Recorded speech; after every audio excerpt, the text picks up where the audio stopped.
Alright guys, welcome back to another video. Survival HQ here. So today I thought I'd do a knife review on a knife I've had it for over a year now. This is the CRKT Saker. So I thought, since I've had it over a year now, I thought it was fair for me to tell you what I've thought of it and how I've used it and how well it's used. It's been used, I should say. So you can get this knife on Amazon, where I got mine. I got mine for around $125 US. I checked, you can get it anywhere from around $114 to $119, $125, same price now. So that's a good thing. It hasn't went up in price yet. Let's talk about it here. Let's open it up here. Let's talk about the sheath first. So the sheath is fantastic quality leather. Very nice dark brown leather. Great stitching. As you can see, nice drainage hole in the bottom.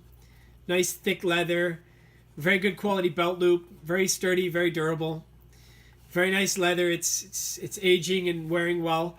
As you can see, it's form-fitting to the knife now, so it holds the knife very nice and snug. It's no rattle. It's very nice fitting on the knife.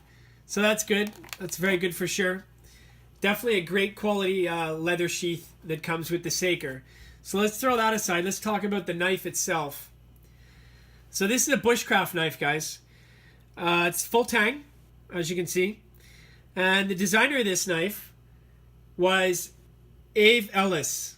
As you can see there, it says Ellis Designs. So a very well-known knife maker when it comes to making Bushcraft knives. So let me give you some specs on this knife. So the length of the knife is 9.19 inches. The weight is 5.3 ounces. Blade length is 4.5 inches. Handle length is 4.6 inches. Now the blade itself has a 90-degree spine. So it's fantastic for throwing sparks off a ferrocerium rod. Something that's always a good addition to any Bushcraft knife. Thickness of the blade is 0.14 inches. So it's nice thickness, guys. You can hammer away on this batoning, or, you know, it's very, very, very thick knife. Very durable, for sure. The blade steel is 1075 high carbon. So not only does it hold an edge well, but it is easy to maintain in the woods. That's what you want, guys. You want a knife that you can maintain easily without having to carry a whole workshop out there in order to get an edge back on your knife. When I got it, it was pretty sharp. I just stropped it with the leather belt when I got it. So, and then it was up to nice popping razor sharp. The Rockwell hardness on this blade is between 50 and 55. So there you go. Again, it's very durable but easy to sharpen. The blade is a Scandi grind, which is what I love for Bushcraft knives. And it has a drop point. And the point is dead center mass to the handle, which is important when you're doing bow divot holes or any digging at anything. It's nice to have it right in the center of the knife. That's where you want the point to be, a centerline mass to the blade, or to the handle, I should say. Let's talk a little bit about this handle. It's made of walnut. It has nice white liners, as you can see, white handle liners, very nice and sharp. The walnut with the steel and the white liners looks very nice. It comes with pins, brass pins, and a nice lanyard ring, nice lanyard hole there. Has a nice contoured handle. It's been, you know, shaved down in just the right spots. It's the nice size. I have very large hands. It fits very nice in my hand. Handle design is not too blocky. Feels great. It's not going to fatigue your hand. Reverse grip. It feels nice. You're not going to get a sore hand. No jimping, so that's nice if you want to choke up in some finer detail. No jimping to, you know, wear away your thumb. You know, wearing gloves with this knife, guys, is fantastic. Again, the handle's just fine for gloves or non-gloved hands.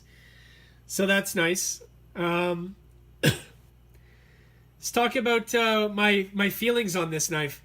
It's a fantastic blade. Great bushcrafting blade. It's a great carver, a great feather sticker. You know, it's very nice in the hands. Doesn't fatigue. It's a really good quality blade for sure. Handle feels nice, guys. It does feel nice. But I have two concerns with the handle. One, if you can see here on this middle pin, this middle brass pin. Let it focus there. This middle brass pin is starting to come up a little bit, as you can see there. So I'm going to see if I can tap it back down. I mean, you don't notice it when it's in your hand. You do notice it when you rub your thumb across it. So this pin is coming a little bit loose. I'm going to see if I can tap that down. Maybe a little bit later this afternoon.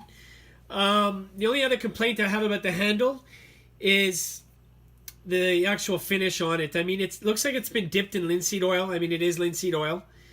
But it doesn't seem like it's been dipped more than once or twice.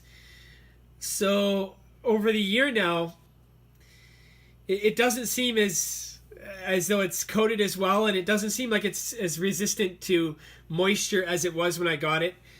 Over a year now, guys. This much money, you know, $125 American. You know, I'm going to have to recoat this again with linseed oil because I'm not confident that moisture's not going to get in there and crack it or make it swell or make it split. So I'm going to have to coat it again. So it's not the end of the world, but, you know, in a Bushcraft knife from CRKT, you know, coat it 2 or 3 times, guys. Your factory can afford it. But, again, not the end of the world, that coating. This pin is a little loose. I'm going to fix it. But overall, the handle's great. The blade is great. I'm actually happy with this Bushcraft knife. I have heard that the designer, Abe Ellis, if you contact him, he will make you this knife personally on his own, as well as getting it from CRKT. So I don't know if getting it from him personally is a little, wiser of an idea. But again, knife quality, not bad. Sheath quality, fantastic. Price, decent for what you're getting. So overall, I am pleased with the knife, guys. I am pleased with the knife. So let's talk a little bit about, excuse me, the bonus it comes with. So it comes with this tool that they send with you. It's called the CRKT Bush tool. Comes with this orange paracord lanyard. The paracord looks like to be around 16-18 inches looped over here, tied off.